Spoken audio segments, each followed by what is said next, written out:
What is the definition of a soulmate? Ultimately, I think for most of us, it's just knowing that who we are at the core of ourselves is loved and supported and reciprocated by the other party. And it goes both ways.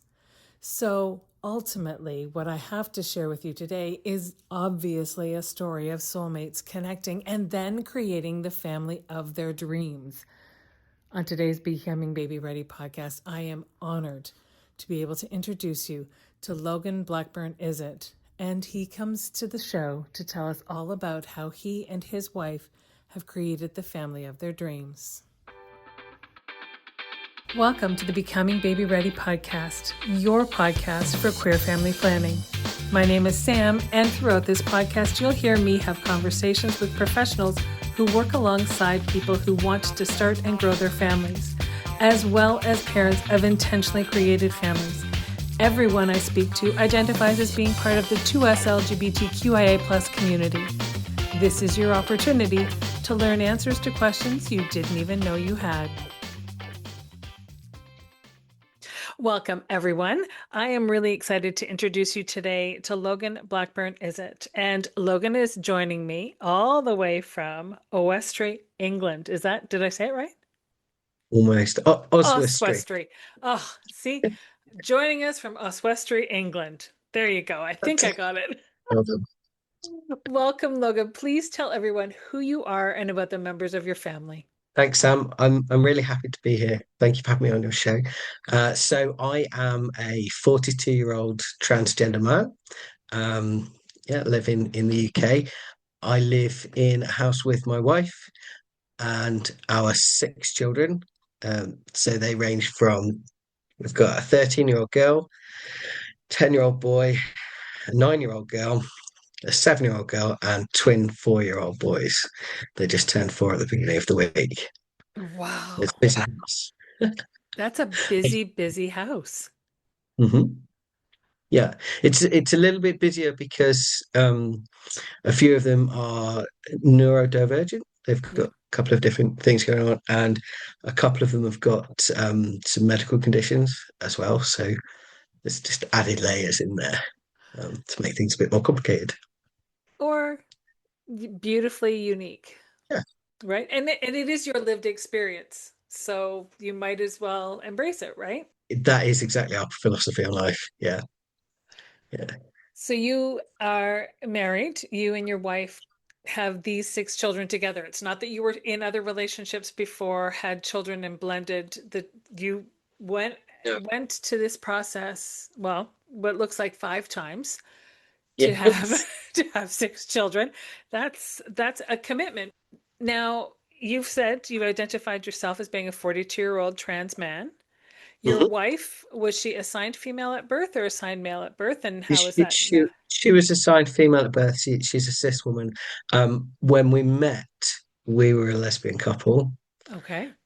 I'm a very lucky individual in that not only did she stand by me and love me through transition, it was actually her support that made that possible.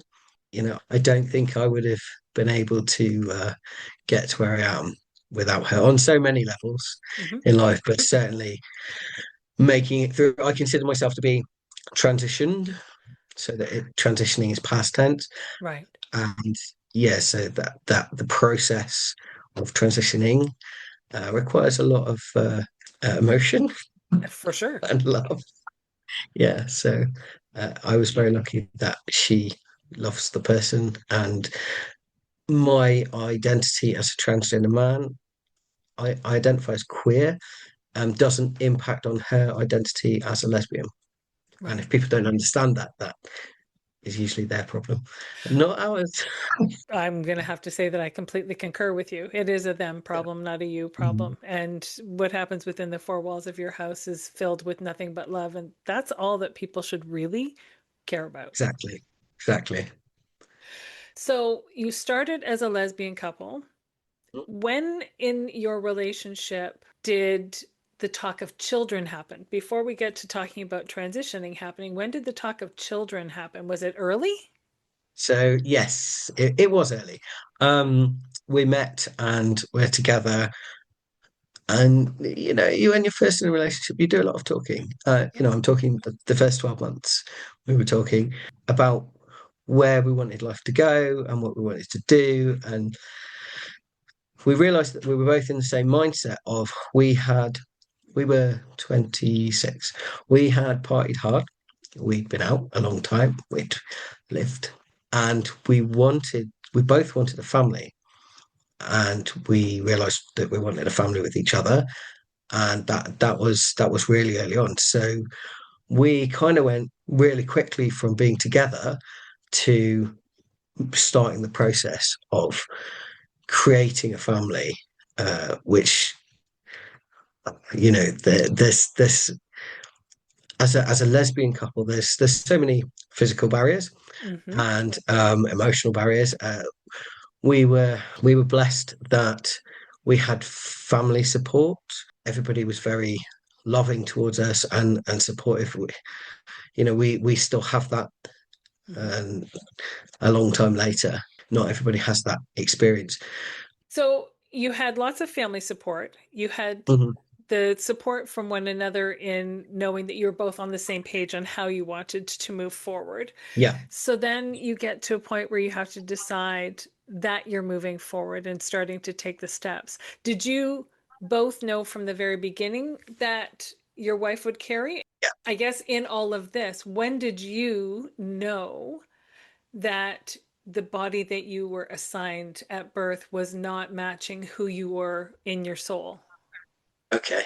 So I knew, looking back, hindsight being 2020, I knew when I was very, very young.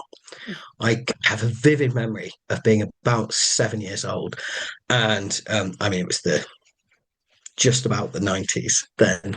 And I was talking about wanting to be a Marine when I grew up. And somebody in the room said, "You can't be a Marine, you're a girl. Only men can be Marines." And I was like, "That's fine." Because in my head, when I grew up, I was going to be a man. Mm-hmm. Right? So there was no issue with that. There were other things later, but that's my earliest really concrete. There was no if, buts, or maybes. I knew, and then I'll tell you this other story because it's quite entertaining. If you look at gender norms in terms of toys, when I was 4, there was a big present under the Christmas tree, and I decided that that present was a ladder. Who knows what I want a ladder for? But I like my very own get up to high things ladder.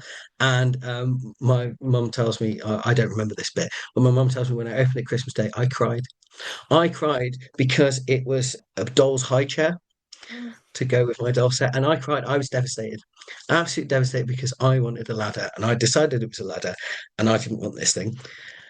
Uh, Oh uh, dear. my both my mum and my younger sister, when I did come out to them, both went, "Do you know what? That makes a lot of sense." Okay. Nice. Okay, so yeah, yeah. So the knowing predated all of that. However, when I first was with my wife, girlfriend, I wasn't out. It's hard, isn't it? Because you can know something Mm-hmm. and it be present in the life with you, but not be out front. So it Right. wasn't out front and it wasn't something I'd spoken, but I was very clear that I didn't want to carry ever. That Okay. wasn't part of my life. She was quite happy with because she did want to. She did want to um, experience pregnancy and giving birth and all the things that came with that. So we were quite well suited in that respect. Wow. So what came, it sounds like the age-old question, which came first, the chicken or the egg? Which came first, children or a child, or the actual process and journey to start to transition your physical body to look like your inside body? Okay, so my wife fell pregnant. It, we didn't get married till child number 3. So my girlfriend at the time, she fell pregnant. We had a baby on the way. We were thrilled, and we were driving in the car, and she said, "What do you want the baby to call you?" And I was like a little bit quiet. I was like, "Okay." All joking. Well, if I'm honest, Daddy. And she went quiet. And I was like, oh, oops. And she said, we can do that if that's what you want. Is that what you want? And I was like, well, yeah, it's something I've always wanted, but I know that that's not something you want because you're a lesbian, and why would you want that? And it was a very poignant moment. And Mhm. yeah, she came with me. She helped me make a GP appointment, and she came with me while I cried my eyes out, and explained to this very lovely, quite young doctor who I don't think had ever seen anything quite like it before, who ceremoniously referred me to the only gender clinic in the country. And that moment of what do you want to be called by our child who isn't here yet but is definitely cooking, changed all of our lives. Wow. And, and this is why I say none of my this one of many moments where I can say that none of my life would be possible without her. She's an amazing woman, and I'm very, very lucky. I've had a chance to speak with you even before today. I think it's a kind of a mutual feeling on both your parts. However, but does make me, excuse me to listeners, yes, Logan made me cry, but it's a beautiful story. So they're good tears. From her reaction, I have to feel like she must have known on some level. Yeah, I mean, I don't think it was entirely unexpected because of the way that I presented anyway. Sure. You know, I had changed my name at 17 to Logan. I was what I don't know if it's a term that anybody uses anymore, but I was a butch lesbian, you Yep. know. Yep. I really enjoy it was the weirdest thing is I really enjoyed spending time in women only spaces because I was the most masculine person there. Yep. Yeah. Which it kind of fired all my happy mirror things in my brain. But yeah, I don't think it was an absolute bolt from the blue for her, Right. not at all. But definitely to hear that, and she wasn't the first partner I had told, but my experience had been that's fine, but only for private, or Right. yeah, but not really Right. though. Yeah. So which is what I was expecting. But you have a child on the way. This isn't like your previous relationships where, No, no, no, it's fine, but in private only, or yeah, but not really, yeah, though. This is a yeah, conversation that you're having with someone, and how they react is going to be pivotal in your life because you are starting a family with them. And yeah, so I think, wow, on all levels, wow, you had the courage to say what was truly in your heart. She had the courage to support that, even if that wasn't the path she thought she would be heading down with you. And look at you now. I mean, your yeah, family is just okay. So you've started down this path to at least thinking about what your next steps are in terms of transitioning, but you're also transitioning your couplehood into a family. And yeah. that's that's a lot of change in a short period of time. Yes, yeah, it was. How did it all come together? How did you feel going through that? Just chaotic, or or was it all okay? It was like everything I ever wanted in my innermost dreams was coming true right before my eyes and becoming real in my life. That kid that, at 12, 13, when my first puberty hit, who just wanted something completely different. And I always wanted a family. I always wanted kids, knowing that I never wanted to carry one was just becoming real. Yeah. It was, it's really hard to describe. Where we were living wasn't the best place. It was just the middle of a big city. So it was lovely as an adult couple, really fun. But we didn't want to bring kids up there. So we moved as well. And I said, like, I don't want to be here, so we can go wherever you want. So she picked Oswestry, which is where her mum is from, where her grandparents still were. So we came here, which is, small town. First time I'd lived in a small town. So yeah, we did massive changes within all within about 6 months. We had massive changes, but we were supported by each other. I think understandably we have a very strong bond. We're honest with each other, which means we can deal with anything that comes up.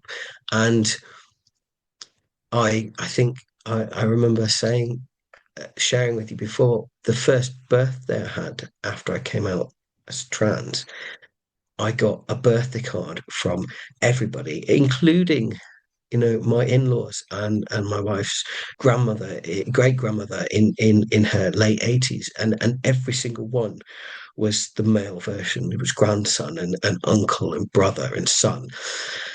I still have all of those cards, and it was such an amazing. I think I got more birthday cards on that day than I think I'd had for years. It was, and it must have been the year I turned 27 or 28. But and it was so such an Yeah. overwhelming amount of support. And then when our daughter did arrive, even though I was very early on in transition, nobody hesitated to call me her dad.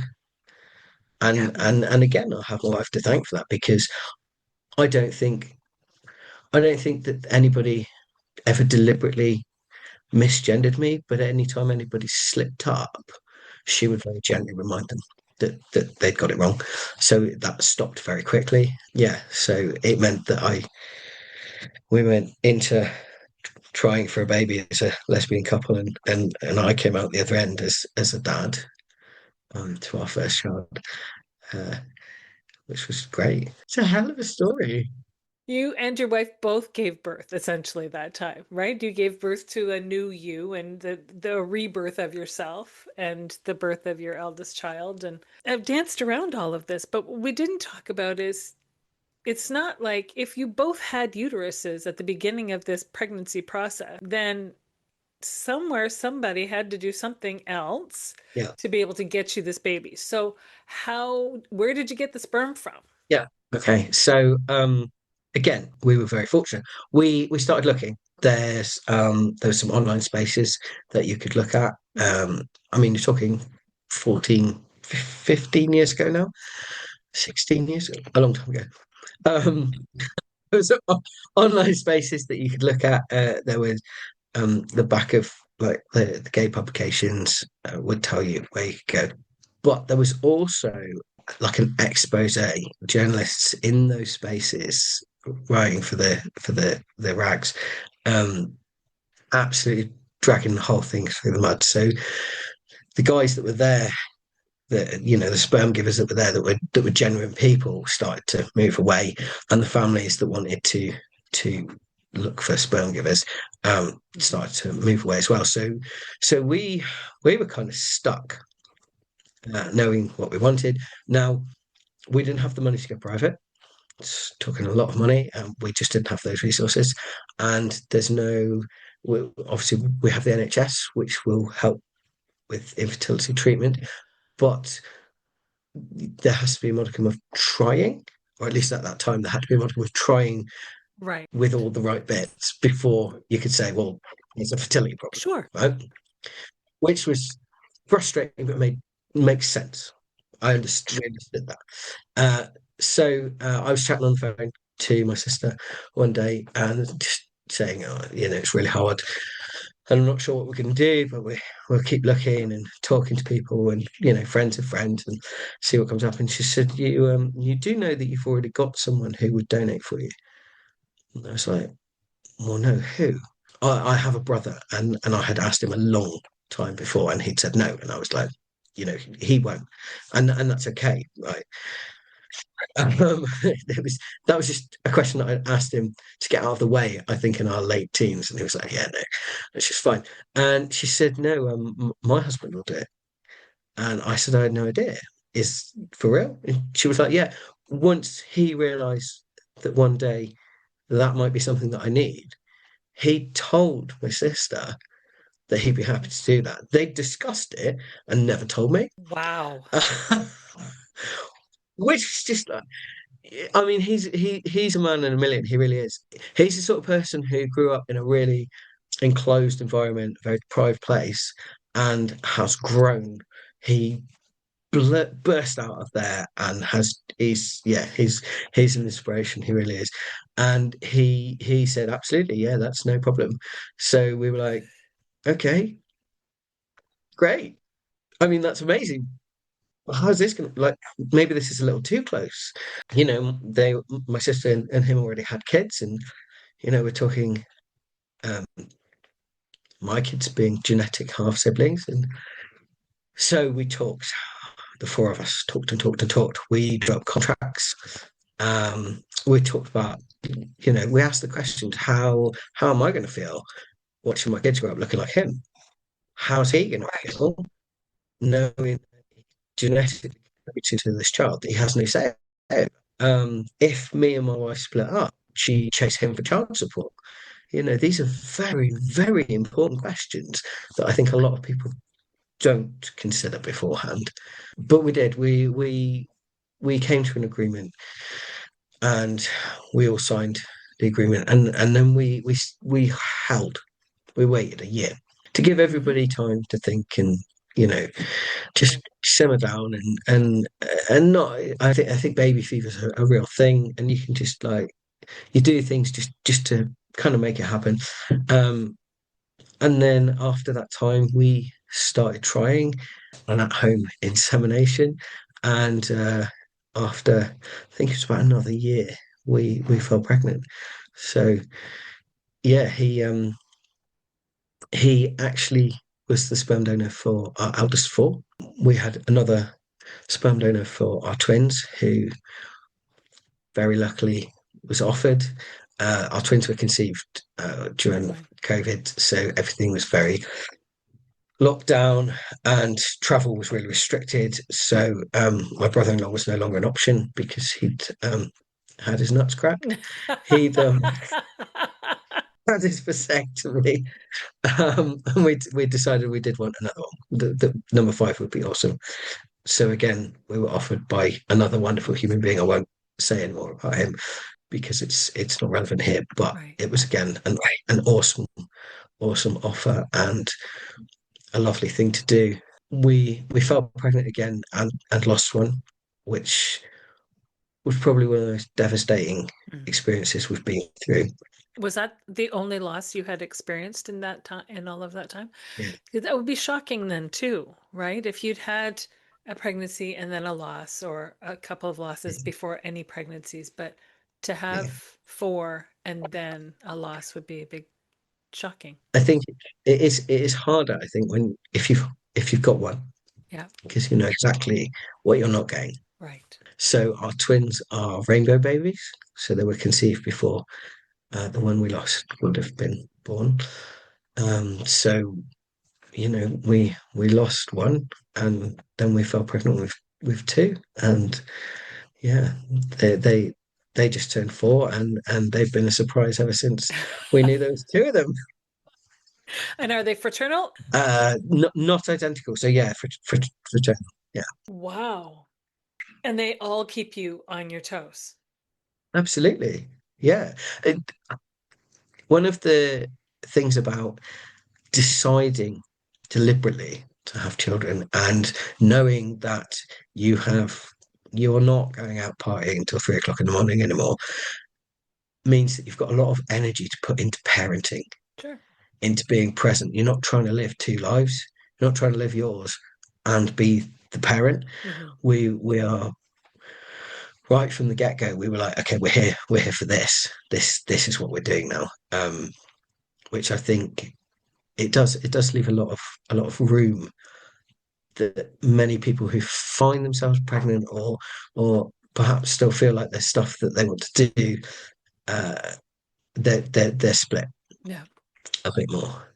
Um, we both are on the same page, and yeah, six kids with, especially with additional needs, is really busy. But it's not chaos.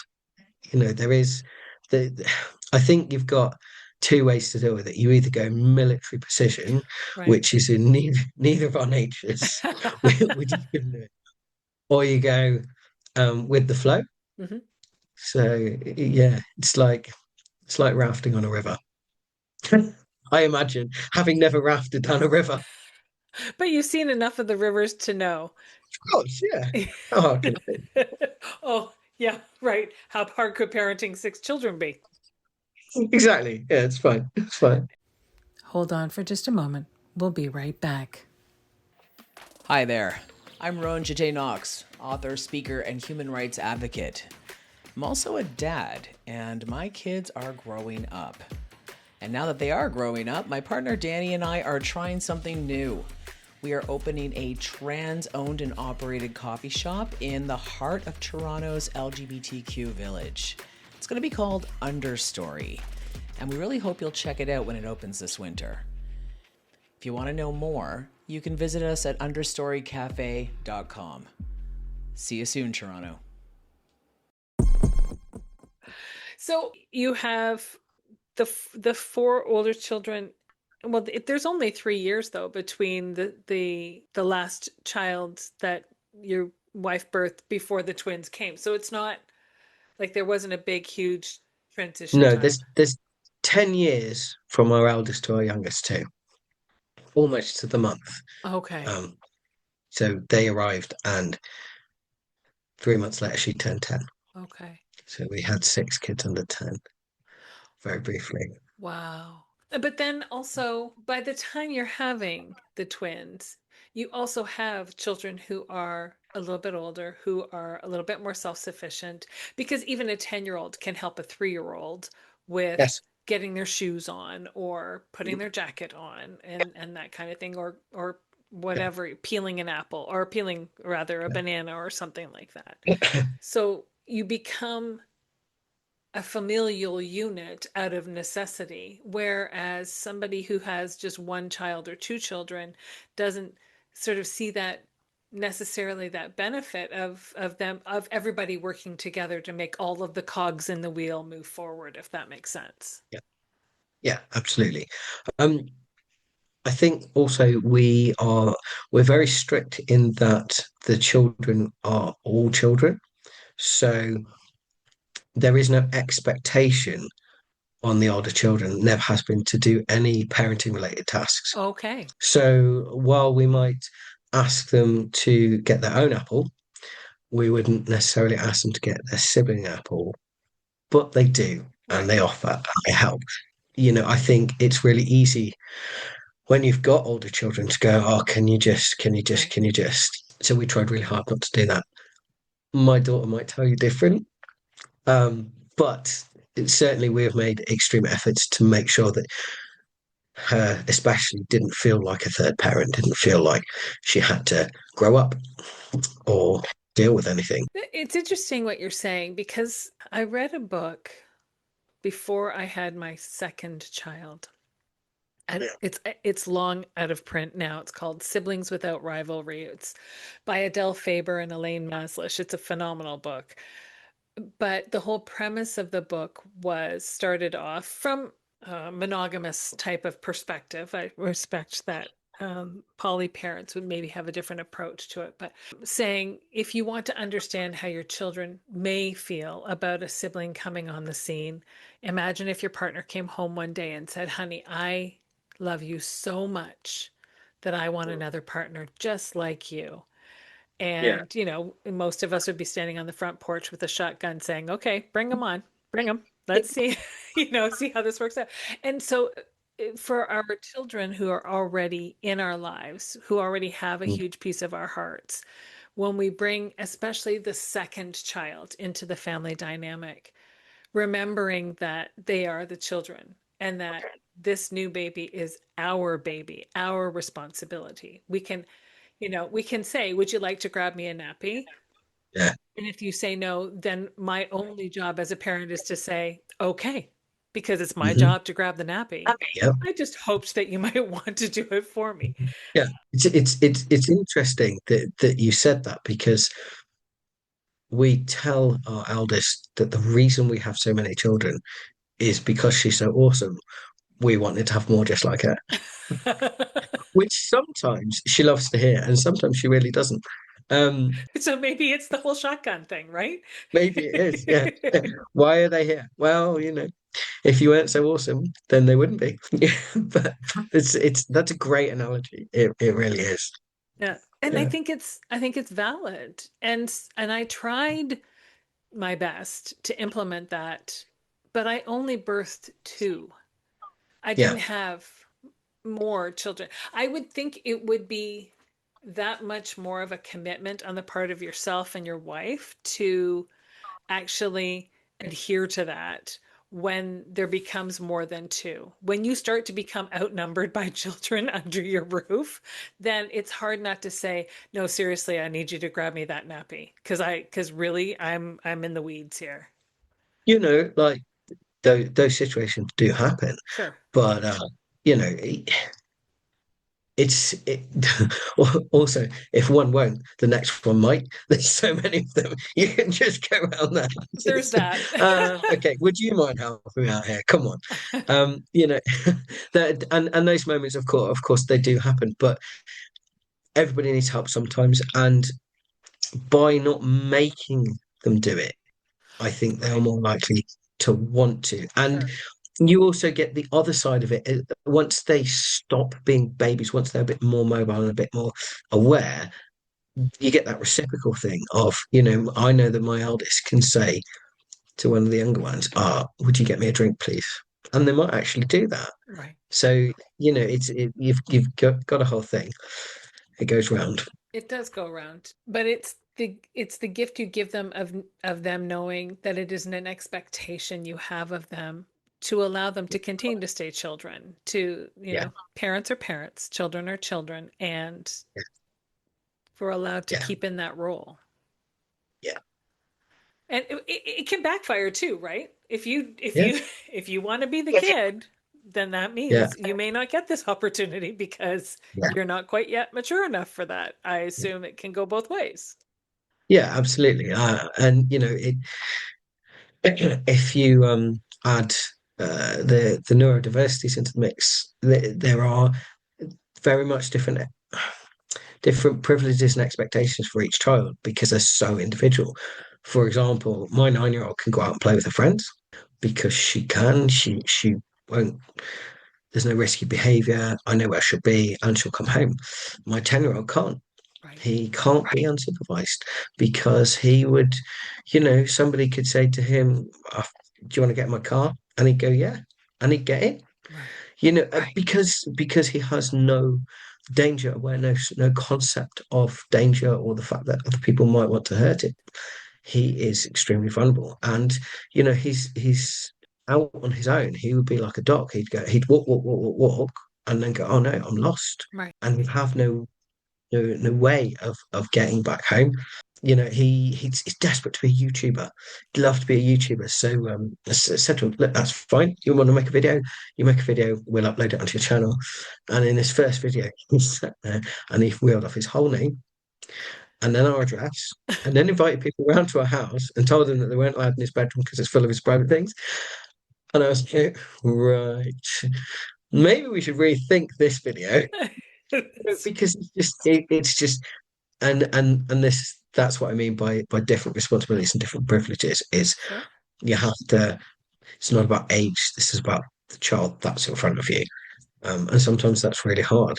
Mhm. Like two of our children have feeding tubes for we think a genetic reason that they're predisposed to. They struggle to eat enough to grow, to even maintain themselves, so not enough to grow. So it means that our attitude to food for those children is completely laid back. If they want to eat chocolate, they can eat chocolate. If they want to come down an hour after bedtime and eat, it's always going to be yes. Anything they want to eat, it's yes. Right. The other kids, they get some leniency, a lot more than I think if we'd never have a child with those issues, Sure.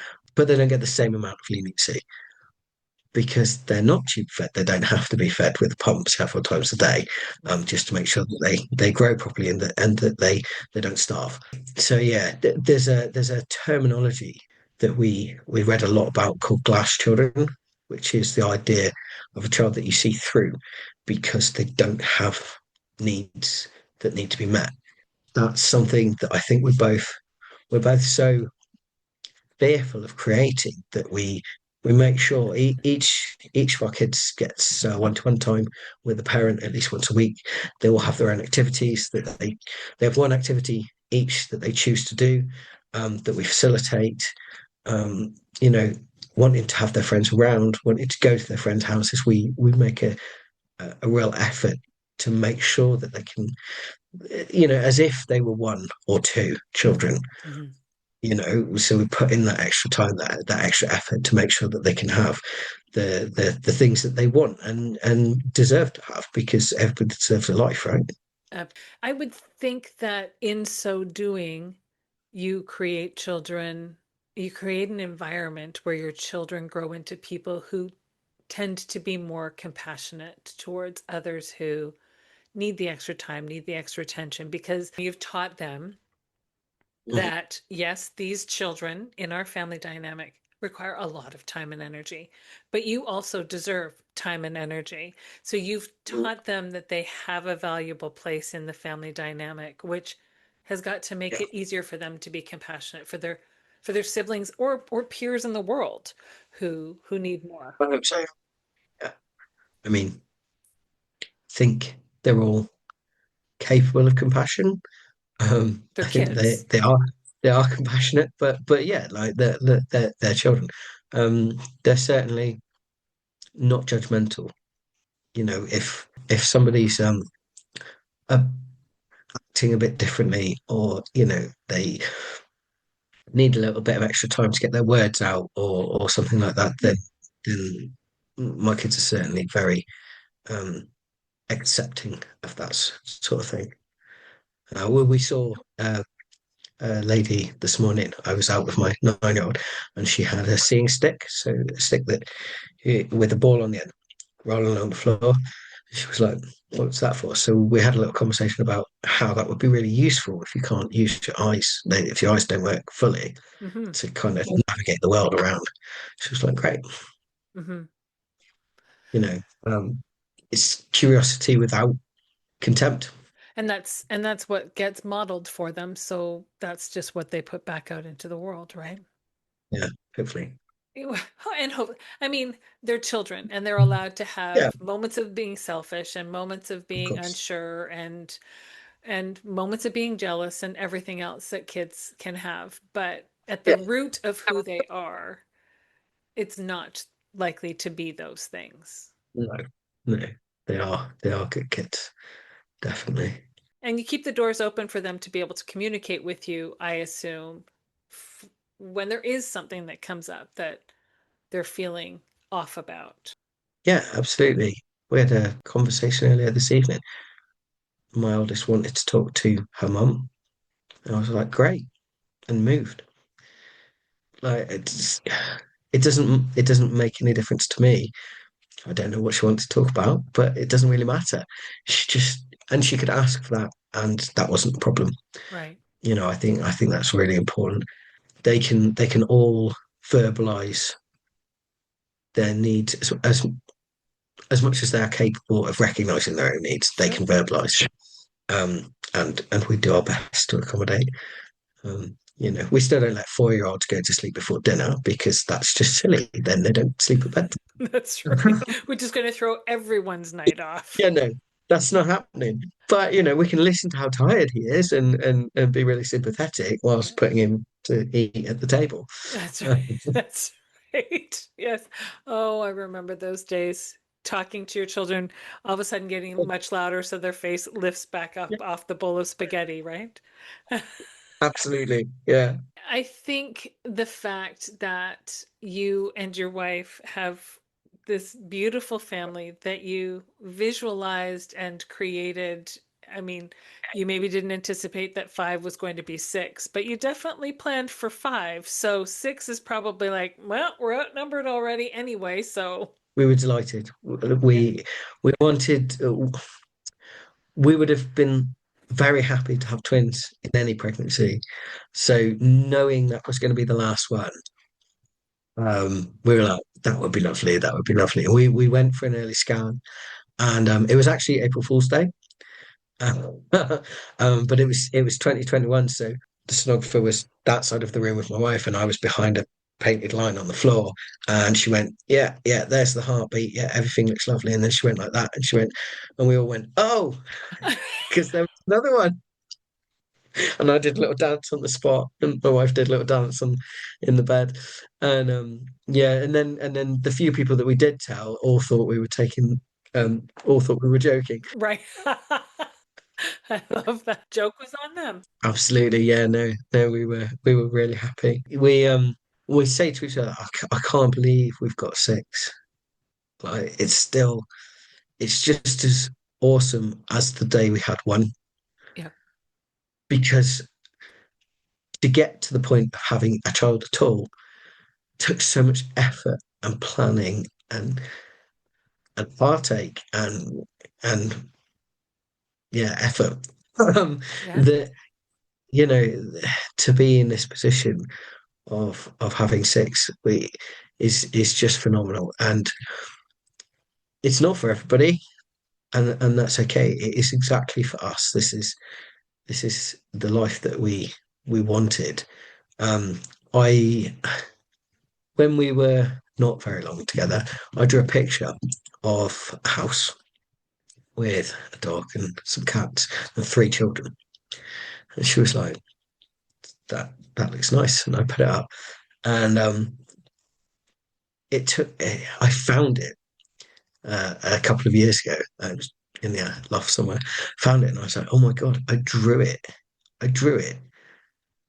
And now we're living it. And we've gone right past it, and it's even better than I've never have drawn six. Only my wildest dreams would we've had six kids, but yeah, we got what we aimed for, and it's not an easy life, but it is a fun life, and I'm hoping it's going to be fun forever. And there's no reason to assume that it won't be, right? No, no, absolutely. And when you sign up to be a parent, you don't sign up for easy. Yeah, I mean, I think not everybody necessarily expects to be a parent Right. when they become one. I won't say not everybody chooses to be a parent, because you can't choose that bit. But I spend a lot of time on Reddit and on Facebook groups, and I talk to dads. There's a lot of new dads of newborn twins, who put the "oh my goodness, this is going on" posts out, and I'm like, "Look, it'll be okay." Mhm. Sometimes it's practical advice of, "Have you tried this?" And most of the time I put in, "I'm a dad of six." And the reason that I put that there is so that they know that I'm not I'm not joking when I say I have been there. Mhm. I have been there at 2 o'clock in the morning, Googling the symptoms. I have been there when one twin goes to sleep and the other one wakes up, and then that one goes to sleep and then that one wakes up, and you haven't slept for 6 weeks. And it it is it always changes. Whatever is the thing that's hard changes. There's always something going on. But you get out of the newborn bit, and they start growing teeth, and then you get out of that bit, and you got to start socializing them, and then the world tries to box them. This for me, that was one of the hardest things, was when they sort of hit nursery, first year of school, and they started learning about boys things and girls things, and we had to push back really hard at home to say, that's not the case. There are no girls' clothes, boys' toys. These things don't exist. And anyone that says that they do is silly. Mhm. They're silly. How silly are they? And that worked. That worked really well. We've got children that are quite confident in saying, that's not a boy's toy. That's my toy. Mhm. I can wear what I want. Um, and that's quite an inspiring thing to see. Mhm. The values that we've given them deliberately, because they are donor babies, because they come from a queer family, that they need to know, they need to have that pride, Right. because if we don't give them that pride, then the world will squash them, Yeah. and we can't let that happen to them. That's not fair. Oh, and there's nothing to be embarrassed about, so you have to give them the pride. Yeah, yeah, yeah, absolutely. And this is something that I'd like to share with your audience, especially, is being a trans man and making a family. I remember the fears of, how will I love a child that doesn't look like me? And Will they recognize me as a parent? Will they love me back? And if they don't, what will I do? And those fears stayed probably up until my eldest was born. But I was lucky. I had a community of people around me telling me and my child who I was to her and reiterating that. But I can tell you that not having a genetic link to your children doesn't make one damn bit of difference to whether or not you are their parent. Nobody could say to my kids, any of them, that I wasn't their dad Mhm. and have them believe them. They would just think you were ridiculous. And all of them know, in an age appropriate way, all of them know that I'm not genetically related to them and that they are donor babies and that their dad is transgender. Mhm. And I think that we get told a lot, especially at the moment, that these things can't be. And there's a lot of scaremongering and the idea that your children won't recognize you as dad, um, but they will. They will. They absolutely will. Yeah. Yeah. You were saying that you're on forums and things like that. Do you have a social Yeah, media presence that people could reach out to you if they have questions specific to, definitely. and can you Yeah. share that with Okay. people so that I can make sure that I pop that in the show notes, but people can also hear you say what it is? Okay. So there's three places that I personally hang out. Um, there's a Reddit subreddit that I created called Trans Dads, and everyone who goes there, I personally vet. Hmm. Um, so if you want to jump into that, then absolutely do. Um, there is my personal Facebook page, which is Logan Blackburn-Issitt. There's only one of us in the world, so if you put that name into Facebook, it will find me. And I have a business. I'm blogging and creating products and stuff, and it's called Dad Business. It's the business of being dad. So my TikTok page is called Dad Business. So if you look for that, then it's a whole bunch of videos of me just chatting about my life. But anybody who wants to come and find me on any of those platforms, please do, because I'm trying to be a visible role model for other trans men, for other parents. Um, it can be really lonely out there.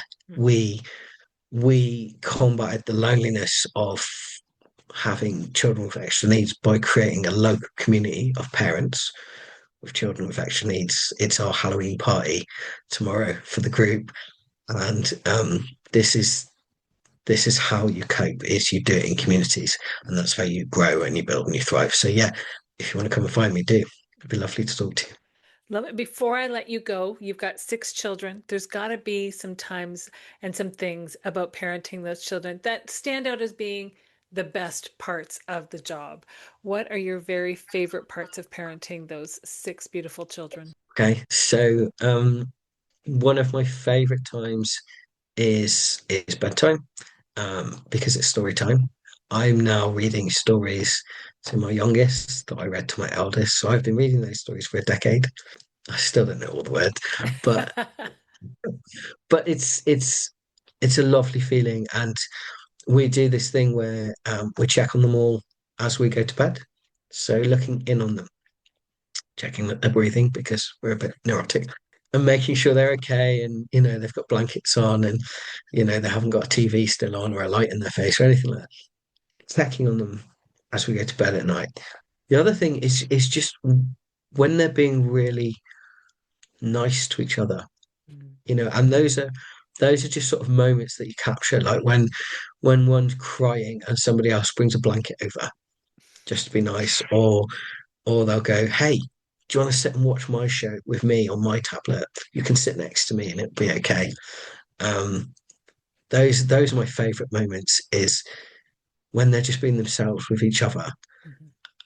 Um, and I'm realizing that they're awesome people. Yeah, They're really awesome people, and uh, the rest of this time here, it's going to be amazing watching them just get bigger and even more awesome. that's a pretty good way to end a conversation, I would have to say. I want to thank you so much for taking the time to chat with me, to tell your story and share your lived experience. It's really, truly valuable and it's an inspiration. Thank you. Thank you so much for having me. As a queer individual with colonial lineage, I want to first acknowledge the land upon which I live and work. Being from what is now known as Burlington, Ontario, I recognize the original ancestry of these lands as they span from Lake Ontario to the Niagara Escarpment and beyond. These lands are steeped in Indigenous history that benefits my community every day. The territory is mutually covered by the Dish with One Spoon Wampum Belt Covenant, an agreement between the Iroquois Confederacy, the Ojibwe, and other allied nations to peaceably share and care for the resources around the Great Lakes. I would like to acknowledge that the land on which I stand is part of the treaty lands and territory of the Mississaugas of the Credit.